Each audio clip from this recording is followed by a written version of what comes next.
Welcome to the Saul's Newsstand News Review for June 7th, 2019. The Business Insider reports, Joe Biden just had the worst week of his 2020 campaign. Former Vice President Joe Biden's campaign is having its worst week since launching in April.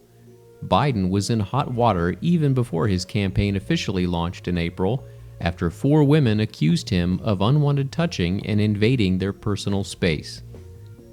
The last few days have been a test of the frontrunner's campaign, as a host of controversies over his biggest weaknesses make the former vice president vulnerable to criticism from some of the most prominent factions of the Democrat Party.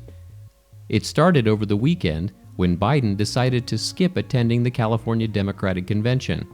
The event was a hotspot for 14 other White House hopefuls, including progressive presidential candidates like Senator Bernie Sanders and Senator Elizabeth Warren.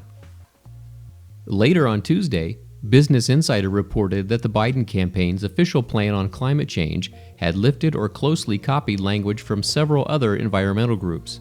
The Biden team said it was a mistake, but the report nonetheless brought to the forefront previous accusations of plagiarism, some of which contributed to tanking his 1988 presidential campaign. An article from Forbes states, 4 reasons you should rethink your Social Security strategy. When was the last time you rethought your Social Security strategy? Do you even have a Social Security strategy? It's fairly common for people to have a strategy for their 401k or IRA, but no strategy for their Social Security. If that's the case for you, you may be leaving money on the table. Although life is uncertain and there's no way to tell for sure how long you'll live, life expectancies are on the rise, which increases the possibility that you might outlive your money. The earlier you start collecting Social Security, you may find yourself with a shortfall as time goes on. That may require you to find part-time work or need to tap your savings at an increasing rate as you age to make up for the gap between Social Security and what you need to live. Another important factor of retirement planning that you need to consider is cost of living, or inflation. While your budget is a very important consideration when calculating how much money you'll need in retirement, it's important to remember that those prices won't always remain the same. Social Security includes cost of living adjustments, so your paycheck will not remain static. The inflation adjustment is based on the year you claim. The earlier you claim, the smaller your adjustment. We would encourage you to read the full article by clicking on the link in the description below. And finally, CBS News reports, Trump joins world leaders in marking 75th D-Day anniversary. President Trump was spending Wednesday and Thursday with other world leaders commemorating the 75th anniversary of the D-Day invasion of Nazi-occupied northern France by Allied forces.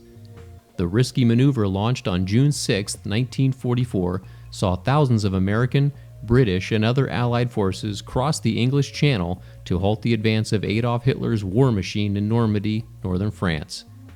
It would cost the Allies some 10,000 men, but it would become the turning point of World War II. The President and First Lady participated in commemorative events in Portsmouth, England on Wednesday, the first of 2 days of ceremonies. Portsmouth, on the southern English coast, was one of the primary points of departure for the Allied forces as they struck out across the English Channel to invade Normandy. Mr. Trump joined British Prime Minister Theresa May, Queen Elizabeth II, and leaders from the other nations which took part in the Allied D-Day invasion for the events on Wednesday. The President marked the D-Day anniversary by reading an excerpt from a prayer President Franklin Delano Roosevelt delivered to the nation by radio on the evening of June 6, 1944, in which he spoke to the country for the first time about the Normandy invasion. And that concludes your Saul's Newsstand News Review for June 7th, 2019. For more political news faster, visit saulsnews.com.